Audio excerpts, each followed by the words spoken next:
All right, everybody, welcome to Math with Grace. Today we're going to be looking at Geometry, Book 1003, Section 4, which starts on page 59 and basically just runs through the end of the book. As I said, Section 4 starts on page 59, and it's all about applying parallels to polygons. Okay, and the first thing it starts off with is the definition of a triangle. The triangle is the union of three segments, okay, determined by three non-collinear points. All right, got 3 points. All three of them are not on the same line, therefore they're non-collinear. A and B obviously are collinear. A and C are collinear. B and C are collinear, but A, B, and C are not collinear. Therefore, their segments make up a triangle. The 3 points are called the vertices. B, A, and C are the vertices. The 3 segments that are used are called the sides. That's AB, AC, and BC. If we turn over to page 60, we've got a bunch of definitions, and we name triangles by using its 3 vertices. So that triangle we just looked at is triangle ABC, or BCA, or CBA. We list them in order that they go around, but you could start at any order. Okay, ABC, BCA, CAB, it doesn't matter. Okay, CBA, as long as we go in the order around the triangle. That's how we name it. Okay, we name it with its vertices. Now, they can be classified by many different ways. First of all, they can be classified according to the number of equal sides that they have. And here are the definitions of the different types of triangles. That is, a scalene is a triangle in which no 2 sides have the same length. All the different segments then are of different lengths. As if you went out and found 3 sticks in your yard, the chances of them being the same length is pretty rare, but you could put them together and make a triangle, and it would be a scalene triangle. Okay, no 2 sides have the same length.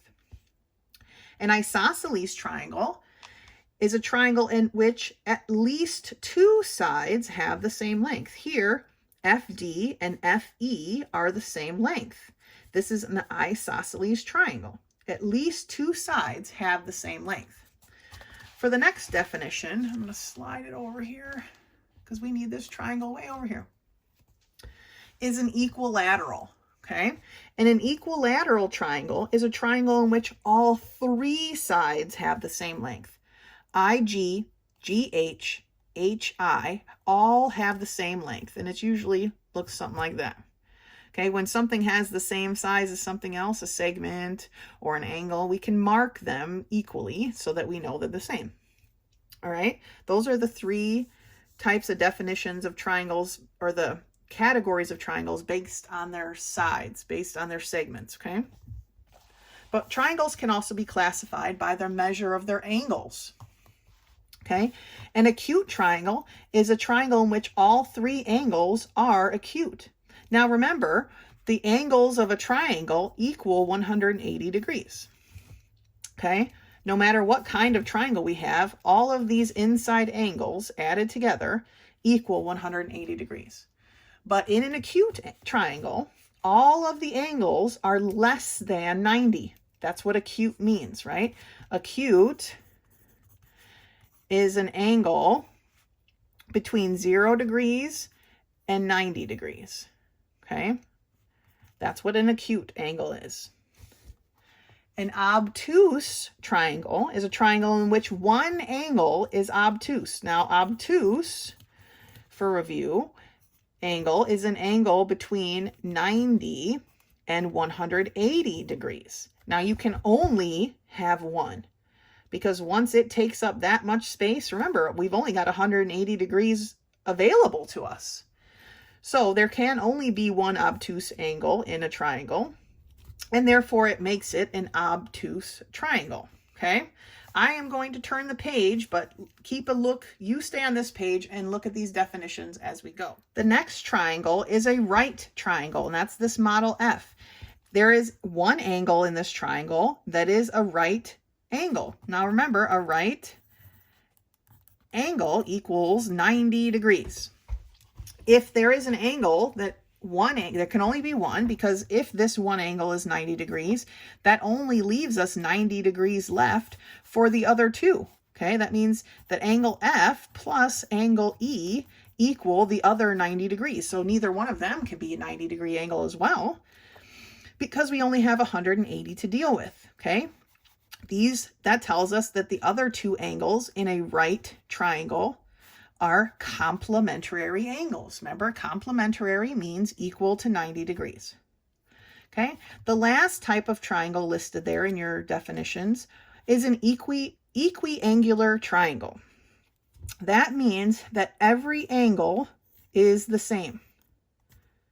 Now, if you think about a triangle in which we only have 180 degrees to work with, and we have 3 angles, okay, 3 goes into 18 6 times, and it goes into 0 0 times. That tells us in a triangle, in an equiangular triangle, that each angle is 60 degrees. Because they are all equal, they have to equal 60 degrees each, because together they have to equal 180 degrees. All right, so here are some models, and then we'll do some of these homework problems over here. Okay, so here's a model. We can combine, they want you to notice that they can combine the classifications based on the segments and the classifications of the angles. So it says, notice that we combine both types of classifications for one triangle. ABC is a right isosceles triangle. C is a right angle, okay? And because both of these sides are the same length, that makes it the isosceles. Okay, so that's how we will describe these triangles. This is a right isosceles triangle. Okay, we're talking about the measure of the angles and the edges or the sides of the triangle. Okay, let's take a look at some of these homework problems. All right, this first section on page 63, we're only identifying these triangles by their edges. Okay, by their segments. And this first triangle, each of the segments is 3. So they are all equal.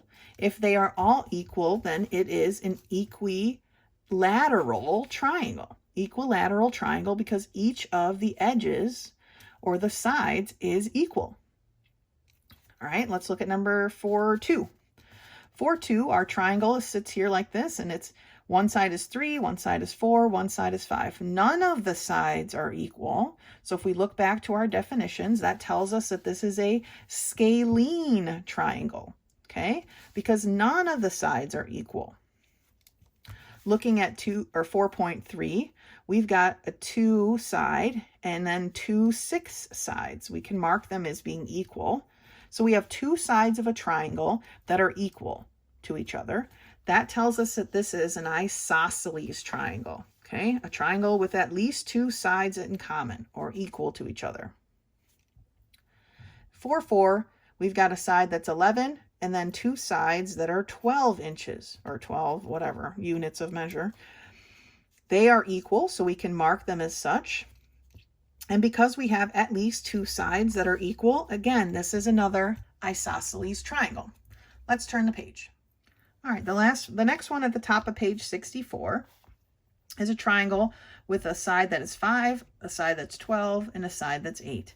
None of the sides are equal, so that tells us that we have a scalene triangle. All right, we're going to keep going through this whole page here. This next section asks us to identify the triangles by their angles, acute, obtuse, right, or equiangular, okay? So looking at our first triangle here, 4.6, we have an angle that's 60 degrees, an angle that's 50 degrees, and an angle that's 70 degrees. None of them are equal, but they're all less than 90 degrees. So that tells us that this triangle is an acute triangle. They're all less than 90. That makes it an acute triangle. 4.7 gives us this triangle. Doesn't tell us with numbers anyway what any of the angles measure, but they gave us this little box here. And remember, that this little box in the corner of a triangle represents a 90-degree angle, or a right triangle, okay? If we have a 90-degree angle or a right triangle, then it is a right triangle, all right? So when you see this box, that's a big giveaway as to what we're looking at here. All right, 4.8 has this triangle, and our angles are 40 degrees, 120 degrees, and 20 degrees. Now, this one's stretched out, right? We have one angle that's larger than 90. When we have an angle larger than 90, that's called an obtuse triangle, okay? Any angle greater than 90 but less than 180 is an obtuse angle, or an obtuse triangle. Looking at 4.9, here again, we don't have any numerical indication as to the measure of these angles, but we've got our special box, and our special box that represents a 90-degree angle. Therefore, this is a right triangle. And the last one we're going to look at today is a triangle with the measure of 60, 60, and 60. All the angles are equal. If all the angles are equal, it's called an equiangular triangle, which is a weird word, but that's what it is, equiangular. As you move forward with your homework, it's going to ask you for both classifications.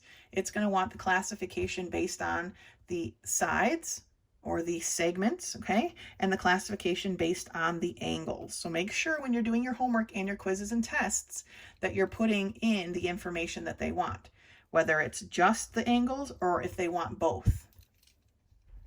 Now that we've covered the types of triangles, or the classifications of triangles, on page 65, starting at page 65, we've got a lot of information to go through before we see any more problems to work on. So we've got some definitions, some theorems, and whatnot. So let's take a look here. Here's our first definitions on page 65, and it's the exterior angle of a triangle, all right? And that's what they're showing right here with this little swoop.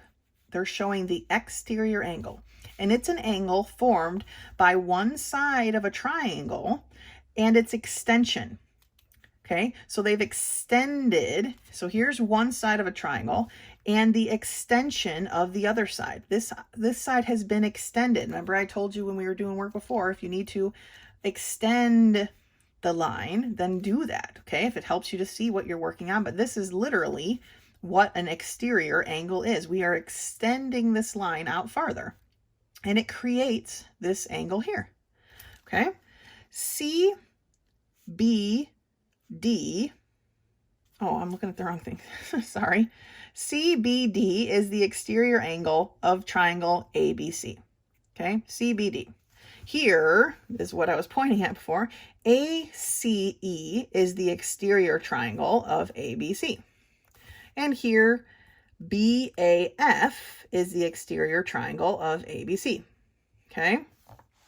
Now, at the bottom of this page is something that's really important, okay? And that tells us that the triangle has a total of 6 exterior angles, 2 at each vertices. If we extend all the sides of the triangle, we have 2 angles at each one. Now, this part here is not an exterior angle, okay? Those are not the exterior angles, because remember, it's created by the extension of a side and the side that crosses it. This is created by the extensions, 2 extensions, so that is not an exterior angle. What we also need to know about these exterior angles is if I cover up, and I'm going to need a bigger Post-it note, but if I cover up this part of the triangle and all you see are these 2 lines crossing each other, what kind of relationship is there between angle 2 and angle 3? Remember, when 2 lines cross, what's created? Vertical angles, right? Angles that are made by an intersection and are directly across from each other are called vertical angles. We learned about that last week. So we know that angle 2 and angle 3 are actually equal. Well, if we remove our little Post-it note hidey hole here, we'll see that each of these, angle 4 is equal to angle 5, and angle 1 is equal to angle 6. Now you see how I've marked them each differently because I don't know if 4 is equal to 3, so I need to give it a different marking. And I don't know that 1 is equal to 2, so I gave it a different marking. And that's something we'll be using quite a bit as we move forward. But I need you to know that there are only 6 exterior angles, and they're vertical angles so they are equal. Okay, these two are equal, those two would be equal, and these two would be equal because they're vertical angles. Now the top here of page 66, it just goes over what I just talked about at the vertical angle. So I'm going to move past that because we've covered that. And we're going to look at the next definition. And that definition is of remote interior angles. Now it says with respect to the exterior angle, the two interior angles of the triangle that are not adjacent to the exterior. So that's a lot of words. Here's what I want you to know about remote exterior angles. If you take your thumb and you put it over the exterior angle and its supplement, right? Because 3 and 4 would be supplementary angles. If you put your thumb over it, what is left over? These are your remote interior angles. Okay, these are the two angles that aren't related to your exterior angle. So if you put your thumb over it, here are your remote interior angles. All right, so 1 and 2 are remote. 2 and 3 are remote. I'll use this thumb this time. 1 and 3 are our remote interior angles. Okay, good job.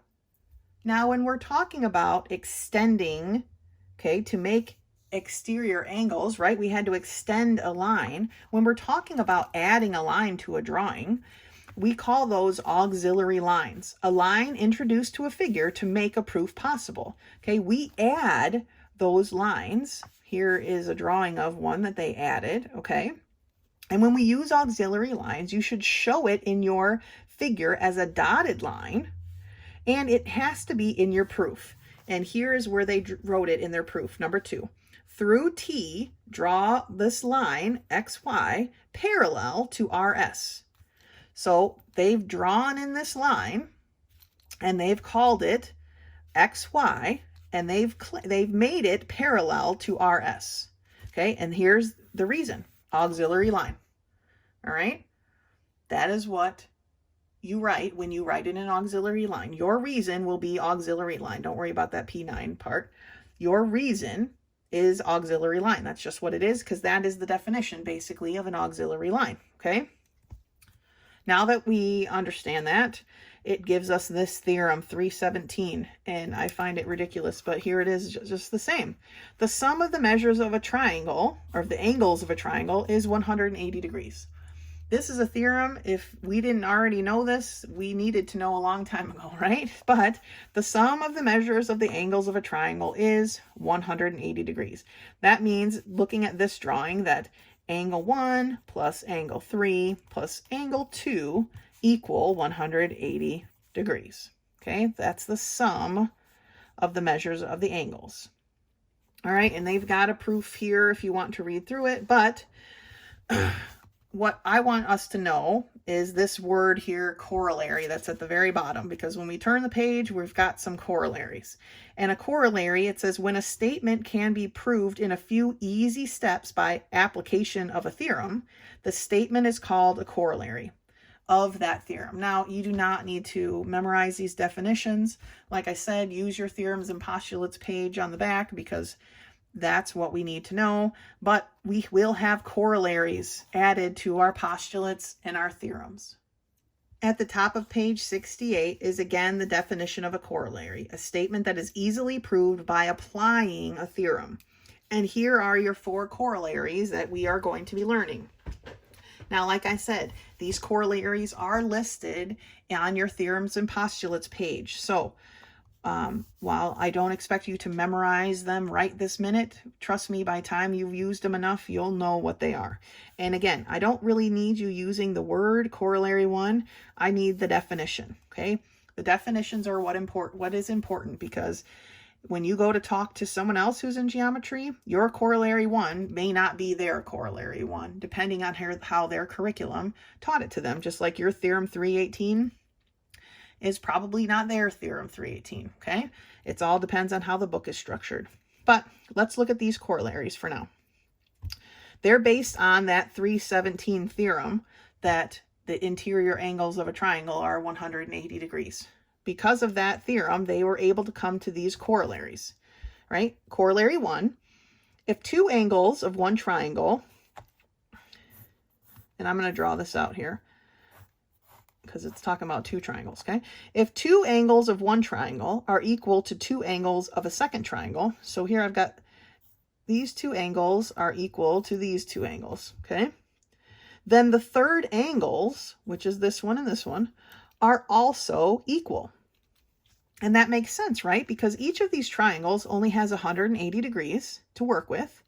If this one is equal to this one, and this one is equal to that one, then these two together take up the same amount of space as these two together, right? So that only leaves that same amount of space left over for these two. So that makes total sense. We will use this corollary a lot. If two angles of one triangle are equal to two angles of another triangle, the third angles are also equal. All right.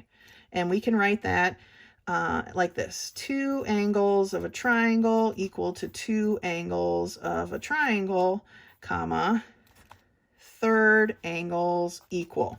Okay. Like I said, we need to have shortcuts because that's a whole lot to write. So as long as I can understand what you're writing, it's kind of like hieroglyphics, but as long as I can understand what it means, then you're golden, okay? You do not have to write all that out. Corollary 2.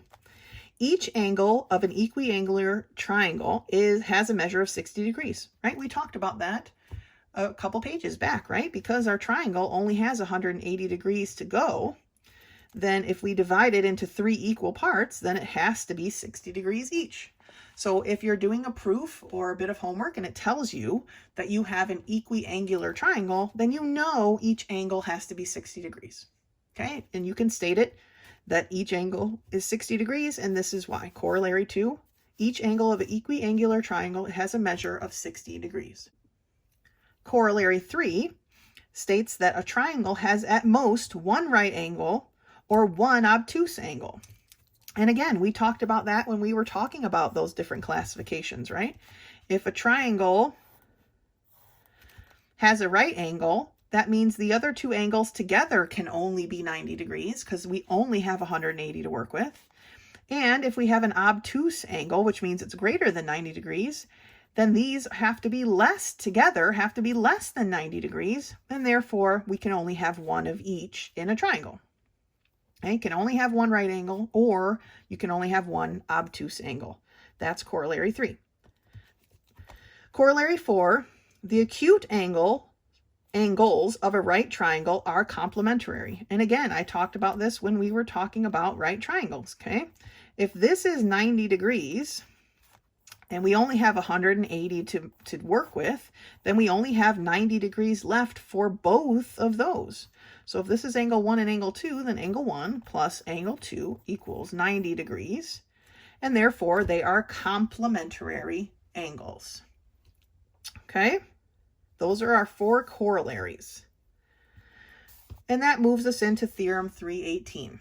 And 318 states that the measure of the exterior angle, which is this right here, remember, of a triangle is equal to the sum of the measures of the remote interior triangles. Okay, so that tells us that the measure of angle 1 is equal to, when we put our thumb over it, is equal to the measure of angle 3 plus the measure of angle 4. Okay, and then they've got the proof to show it to how that works. We're just going to trust them. You can read the proof if you want, but I don't want us to get confused by all the words. Let's just know what it means, okay? That the measure of the exterior angle, which in this case is angle 1, is equal to the sum of the remote interior angles, which are 3 and 4. All right, let's take a look at some of these problems. All right. we are on page 69, and they've given us the following shape, and it's pretty small in the book, so I'm sure it's like minuscule on your screen right now, but you have your book hopefully in front of you, so you can take a look at your book. We have a triangle with one extended side. Angle 4 is our exterior angle, and our interior angles are 1, 3, and 2. Remember that the measure of angle 4 is going to equal, when we put our thumb over it, the sum of angle 2 and 3. So the measure of angle 2 plus the measure of angle 3. Okay, that's the corollaries, or the theorem that we just learned. Now looking at this, it tells us each of these problems, it's going to give you a different set of measurements. Obviously, some of these measurements aren't going to actually fit with the drawing, but just go with it anyway. So it tells us the measure of angle 2, and I'm going to write it lightly so I can erase it each time, is 50, and the measure of angle 3 is 100. So what's the measure of angle 4? Well, we just said here that the measure of angle 4 is going to equal the measure of angle 2, which is 50, plus the measure of angle 3, which is 100. So the measure of angle 4 must be 150 degrees. Okay, this is just the theorem 18 that we just talked about. All right, I'm going to erase it. Let me get my better eraser here. And move to the next one. 12 tells us that the measure of angle 1 is 30 degrees, and the measure of angle 2 is 45 degrees. So what's the measure of angle 3? Well, in this case, we know that our triangle only has 180 degrees to give us, right? So if we add the measure of angle 1, which is 30, plus the measure of angle 2, which is 45, we get 75 degrees. So 75 degrees of our 180 degrees is used up. So how much is left? Well, it's 180 minus 75, right?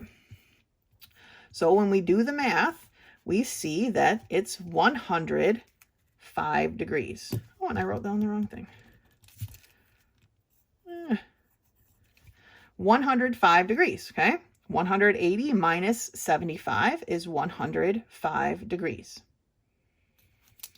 All right, let's take a look at number 13. Okay. Number 13 tells us that the measure of angle 2 is A, and the measure of angle 3 is B. What is the measure of angle 4? Now, don't let it confuse you that they're throwing in variables instead of numbers. We know that the measure of angle 4, what number am I working on?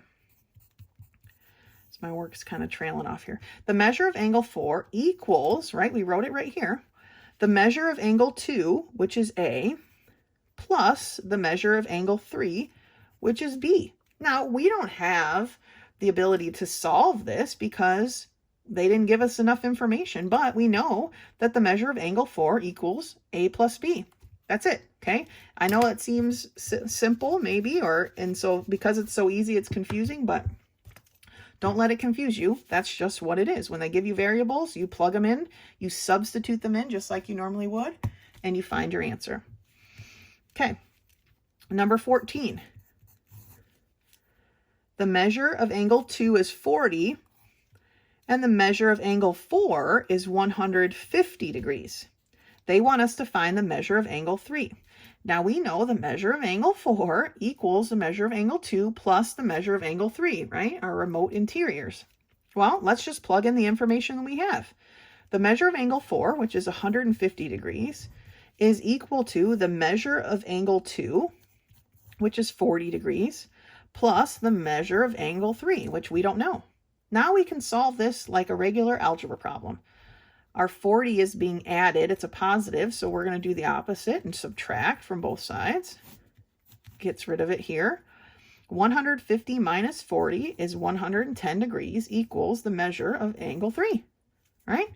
So we were able to solve this like an algebra problem, and that tells us that the measure of angle 3 is 110 degrees. Let's look at 415. Oh, I don't want to forget to erase my stuff. All right. The measure of angle 2 is 2x, and the measure of angle 3 is 5x. What is the measure of angle 1? Okay, this is just like this problem 12 that we did up here, right? We're talking about the interior angles, and we only have so much. So the measure, what number am I on? 415. The measure of angle 1 plus the measure of angle 2 plus the measure of angle 3 equal 180 degrees, right? Now we can just substitute in what we know. Well, we know that the measure of, well, we don't know the measure of angle 1, but we know the measure of angle 2 is 2x, and the measure of angle 3 is 5x, and together they equal 180 degrees. All right, we can combine our like terms, so we have the measure of angle 1 plus 7x equals 180 degrees. Our 7x is being added, so we're going to subtract it from both sides.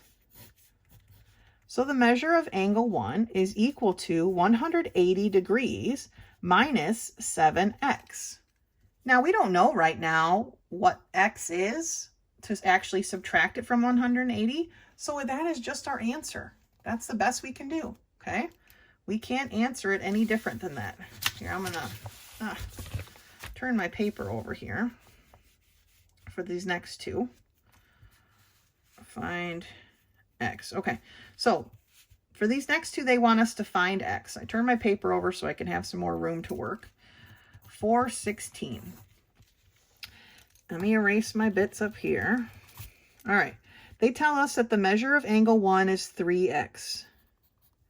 The measure of angle 2 is 4x. And the measure of angle 3 is 2x. They want us to solve for x. Okay, this is just like we did the last one. 1 plus 2 plus 3 equals 180, so we can do it that way. 3x plus 4x plus 2x equals 180. Combining our like terms, 3 plus 4 is 7, 7 plus 2 is 9x, and that equals 180 degrees. Divide by 9, because we're doing the opposite on both sides, and that tells us that x is equal to 20.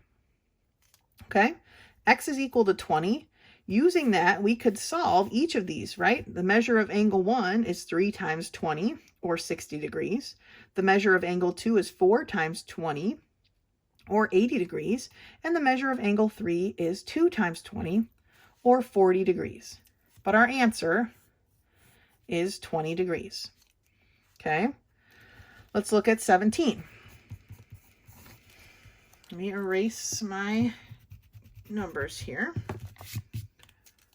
All right, for number 17, it tells us that the measure of angle 4 is 2x, the measure of angle 2 is x, and the measure of angle 3 is 20. Now, we need to remember the relationship between this exterior angle and our remote interior angles, and that is that the measure of angle 4 is equal to the measure of angle 2 plus the measure of angle 3. So we're going to write that out, substituting in what we have. 4x, the measure of angle 4, is 2x, so that equals the measure of angle 2, which is x, plus the measure of angle 3, which is 20. I'm going to subtract this x from both sides so that it cancels, and I'm left with x equals 20 again. Okay, now we could put that back in and figure out the degree for each of those angles, but that's not what they're asking us to do for that problem. All right, let's take a look at the next one. All right, for the drawing at the bottom of page 69, it says, given the diagram, find the missing measures. All right, it tells us that PM is perpendicular to MO. We know that perpendicular lines make right angles, and right angles are 90 degrees. Okay. We don't know that answer yet, so I'm erasing it. Number 18 tells us that the measure of angle 2 equals 50 degrees. So what is the measure of angle 1? Well, We know that angle 1 and angle 2 together are supplementary angles. And what is a supplementary angle? Two angles that add up to be 180 degrees, right? So if together they equal 180 and 2 is 50 degrees, if we take 180 minus 50, we get 130 degrees. And that is the measure of angle 1. Okay, erasing that for now. Let's take a look at the next one. The measure of angle 2 is 30 degrees. What is the measure of angle P? This is angle P right here. Okay, well, now we know, or we know at least two of the interior angles, right? We know that this one's 90. It's always going to be 90. And that this one is 30. Well, 2 plus angle M plus angle P equals 180. That's all our triangle has to give us. So if we take 90 plus 30, we get 120. And then we take 180, which is our total amount of degrees, and subtract what we've already used up. And we're left with a 40-degree angle. And I wrote 40 here, but it's not 40. Sorry, 60-degree angle. Okay, 120 or 180 minus 120 is 60 degrees. So we know that the measurement of angle P is 60 degrees. Now, when you turn the page, there'll be some more questions based on this drawing. So make sure you'll have to flip back and forth as you refer to it. Now, I'd like to go over this proof here that's on page 71. Yep, 71. Okay, it tells us that if we are given, here's our drawing, right? We're given the fact that JK is perpendicular to MN. So I marked that as being right triangles or right angles because perpendicular lines make right angles, right? And that's the given information that we know. They want us to prove that angle 1 is a complementary to angle 2. And what do we know about right triangles? We know that the other two angles are complementary, right? But we've got to prove it now. So line 1, as always, is our given information, and we label that as given information. So now we know that we are given perpendicular lines. The next step then would be to show what that tells us, okay? We know they're perpendicular, so what does that tell us? Well, that tells us that angle MKJ, and I'm just talking about the angle, this angle, is a right angle, right? We know that that's a right angle because perpendicular lines form right angles. So we can say that MKJ is a right angle because we know that perpendicular lines form right angles. Now that we have a right angle, we need to prove that this is or state anyway, that this is a right triangle, because once we say that this is a right triangle, then we can use our theorem that shows that these are complementary, right? So our next step then would be to say that triangle MKJ, now I'm talking about the whole triangle, is a right triangle. And we can say that because we've already proven that this is a right angle. So that is the definition of a right triangle, right? A right triangle has one and only one angle that is a right angle. So we can say that this is a right triangle because that's the definition of a right triangle. All right. So then our final step will be to say that they are complementary because acute angles, or the opposite two angles of a right triangle, are complementary. Remember, that was our corollary 4 on page 68. So that is our reason. Why are they complementary? Because they are the acute angles of a right triangle, and therefore they are complementary. Okay, that's our steps of a proof. Okay, we've got to get from what they've given us and show that from what they've given us, all the different things that we know to get us to our final step. Let's take a look at another one. I want to do 439 next, and it's on page 72. And it's these weird, like villain eyes looking, or Wolverine eyes maybe, looking figure, right? Two triangles that are touching each other at one vertices. They tell us that AC is perpendicular to CD, and I've marked it as such, and that DB is perpendicular to AB. Okay, so we have AC perpendicular to CD and DB perpendicular to AB, and I've marked them each as such, okay? They want us to show that the measure of angle the measure of angle A is equal to the measure of angle D. That's what they want us to show at the end. And then they've labeled these two angles here, angle 1 and angle 2.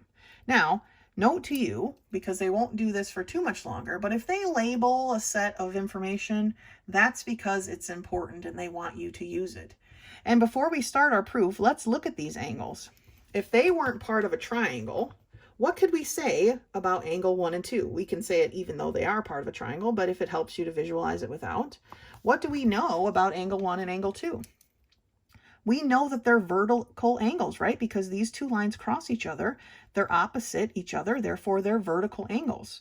So we know that angle 1 and angle 2 are equal as well. That should give you a hint as to where we're going, okay? But let's take a look here. Line 1. AC is perpendicular to CD and DB is perpendicular to AB. That was our given information, okay? Always line 1 is our given information. Now that we've been given that we have perpendicular lines, we need to take the next step like we did on the last proof. And we're going to say that angle C and angle B are right angles. And why can we prove that? What reason for that?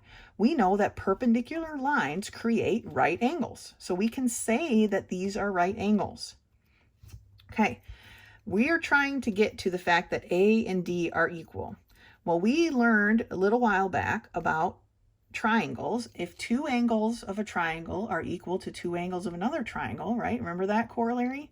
Then the third angles are equal. That's where we're going here. So our next step is to prove, and the reason that we know that, before our next step, the reason that we know that is because we have equal angles here. We don't know their size, right? But we know they're equal. And we have equal angles here. We know their size, so that's why we know that they're equal. So we have two angles equal to two other angles. That is our hint that, oh, that corollary that tells us if we have two angles equal to two angles of another triangle, then their third angles must be equal. That's where we're going. So we have to prove our way there now. And the first step is to say that the measure of angle C is equal to the measure of angle B. And why is that the case? What's our reason? Because right angles are equal. We can say that because right angles are equal. So now we know that C and B are equal. I've already marked them, so I'm not going to mark them in any other way. Our next step then is we need to prove another set of angles equal. Well, we can do that, right? We can say that the measure of angle 1 is equal to the measure of angle 2 because vertical angles are equal. So now we can mark these as being equal. So we've got these equal, these are equal. All we're left with is the fact that A and D are equal, because if two angles of a triangle are equal to two angles of another triangle, the third angles are equal. Okay, remember that corollary? Make sure you're using your theorems and your postulates and your corollary pages when you're doing your homework, because we need to be able to see these, and it's a logic problem, and some logic sometimes comes easy to people and sometimes it's a little trickier.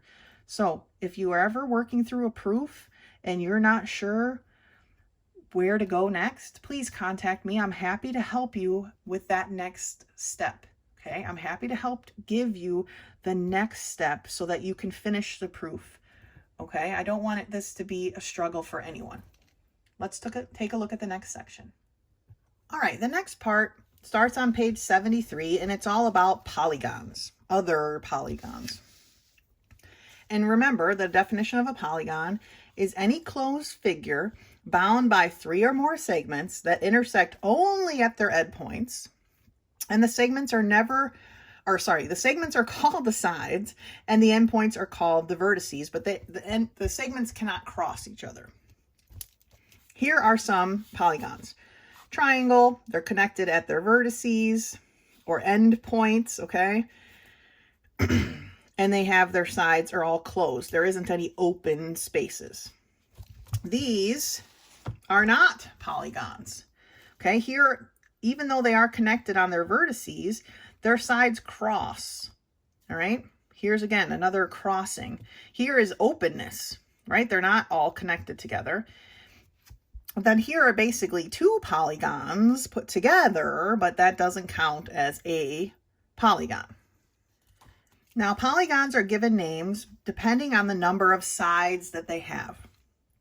A three-sided polygon that you're very familiar with is called a triangle. Turning the page to 74, we see that a four-sided polygon is called a quadrilateral. 5 sides make it a pentagon, 6 a hexagon, 8 an octagon.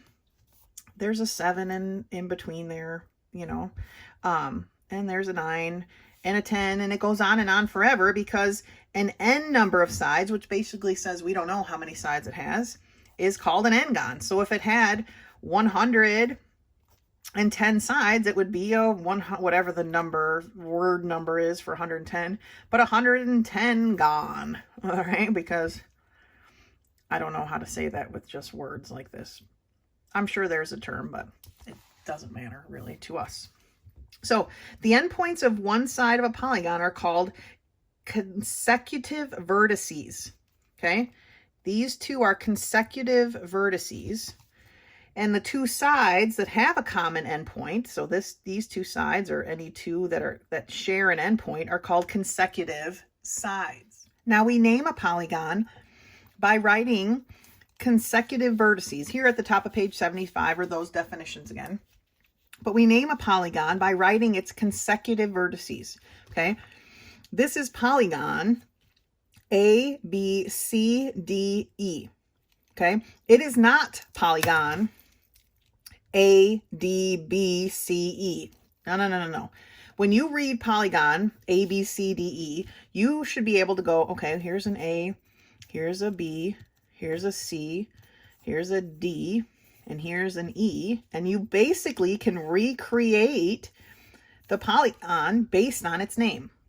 But if you write them non-consecutively, then I'm not putting together the same polygon that you originally had, okay?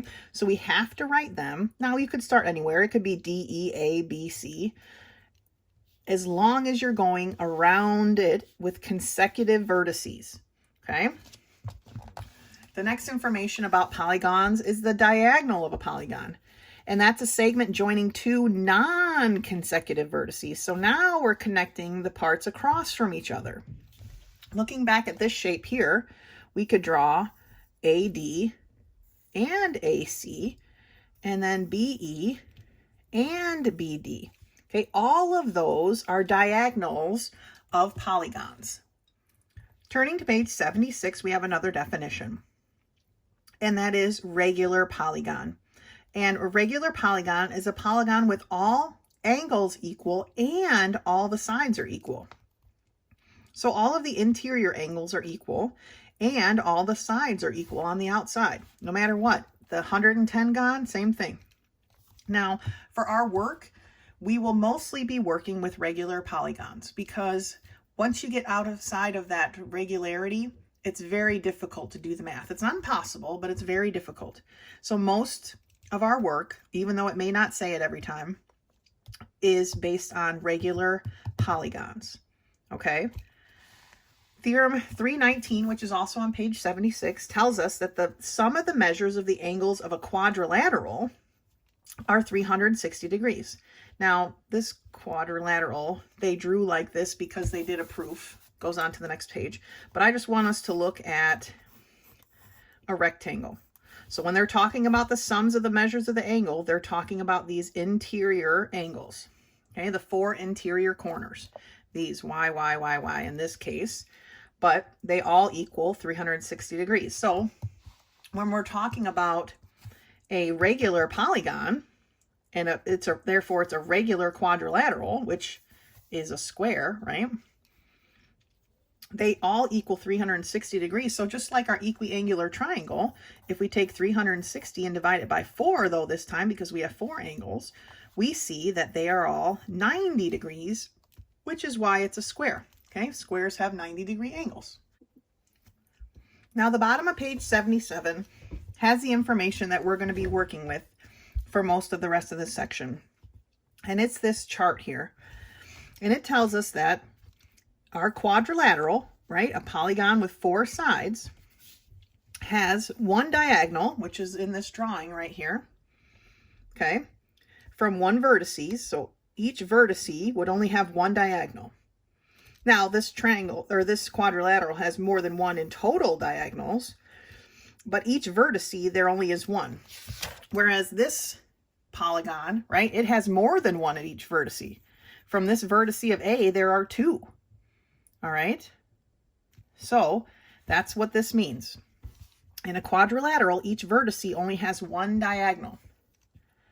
The number of angles that created by that are 2. Right? It created 2 angles because it split A in half and it created 2 angles. Now the sum of the interior, like we just talked about theorem 19, is 360 degrees. This part is just them doing the math, but this is what we're interested in. So if we have a shape with 5 sides, then we know that its interior angles equal 540 degrees. 6 sides is 720. 8 sides is 1080. Okay, remember all those different shapes that we had? Polygons and pentagons and hexagons, octagons, okay? As our number of sides increases, so does the sum of these interior angles. The important thing for us to look at is this formula line. Now, this is the formula for finding all this information.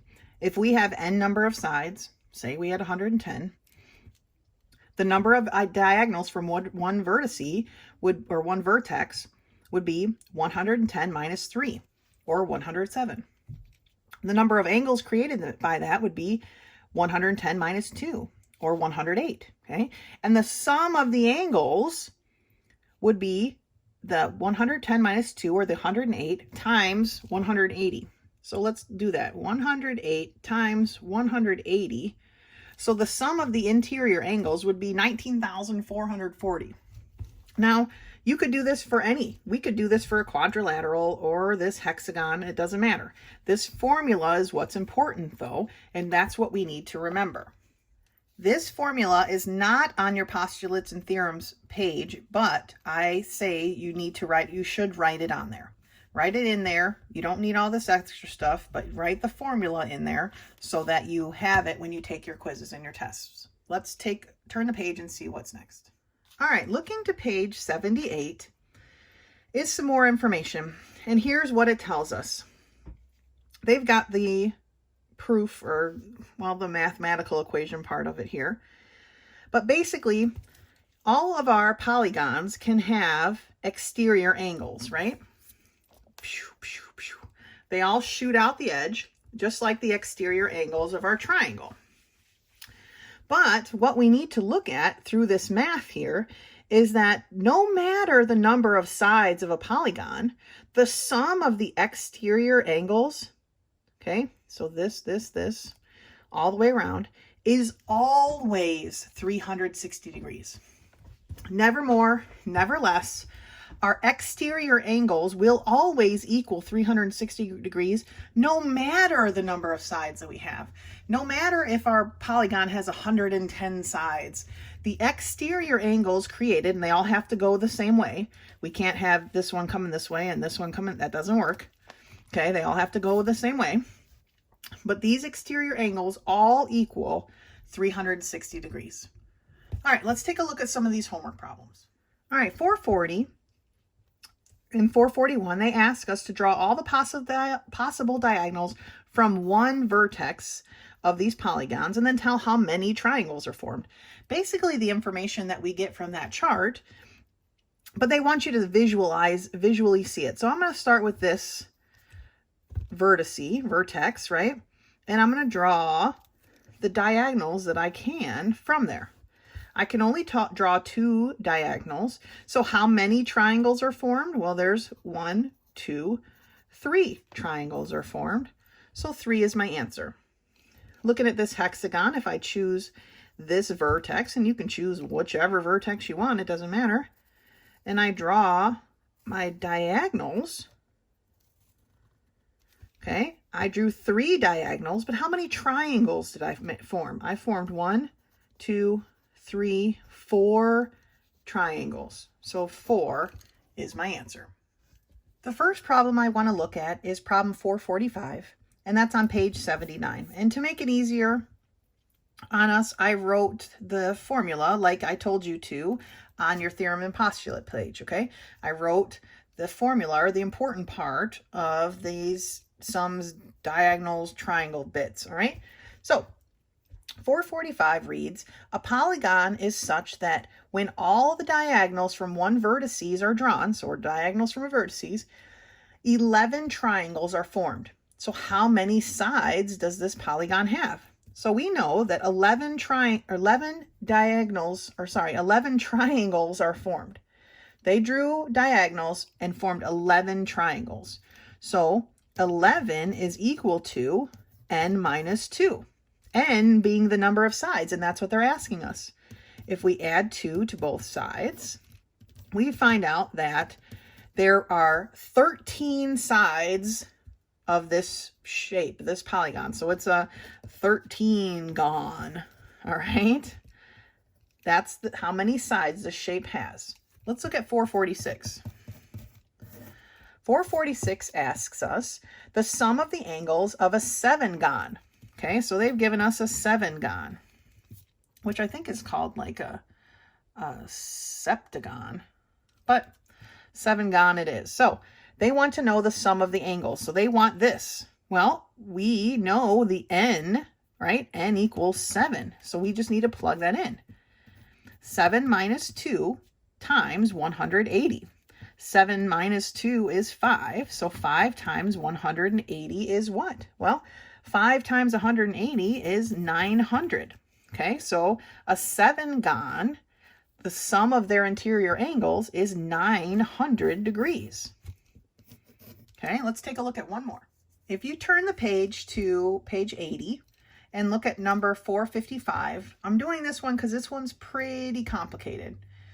So I wanted to do it with the class. And it reads, how many sides does a regular polygon have if one exterior angle is 72 degrees? Now, we've got a regular polygon. I'm just going to draw a square because there's just information that we need to get from this.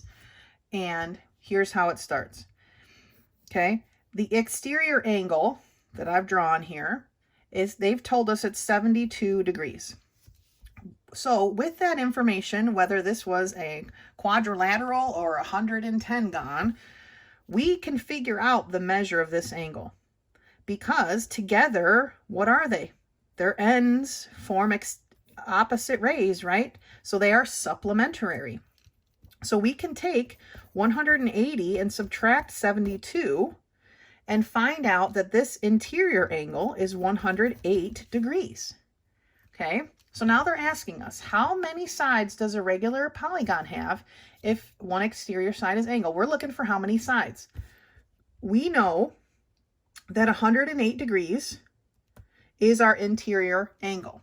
That being said, what we also know is that the sum of our interior angles divided by the number of sides tells us what is the size of our interior angle, right? We're talking about a regular polygon. Remember when I talked about that square?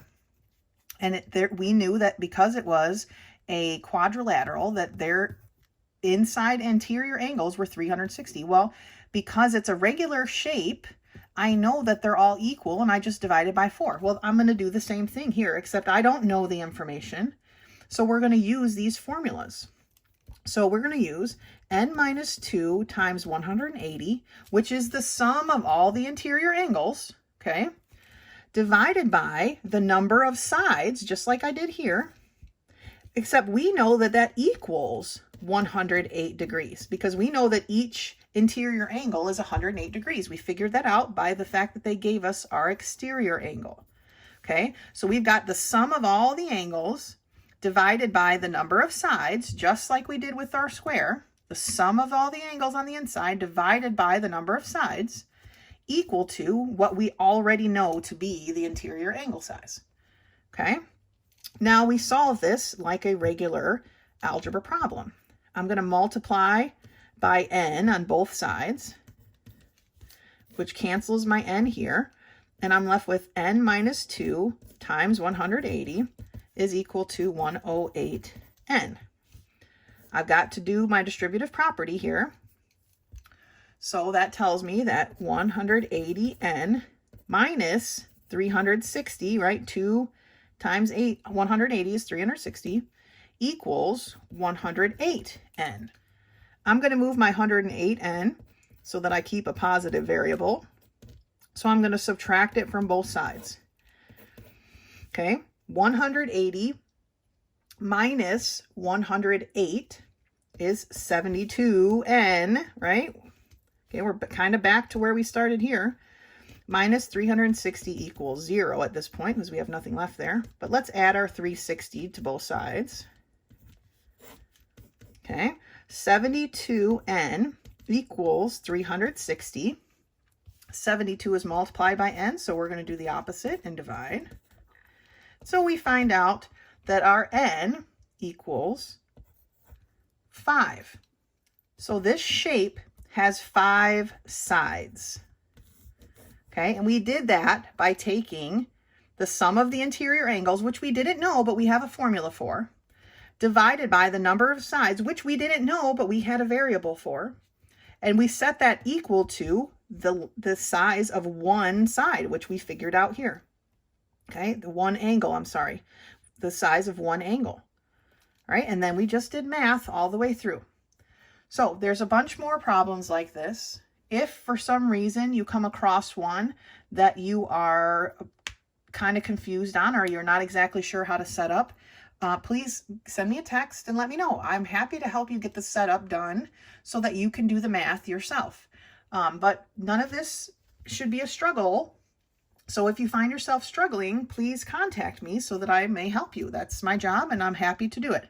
Okay, other than that, that's all I've got for you this week. So until next time.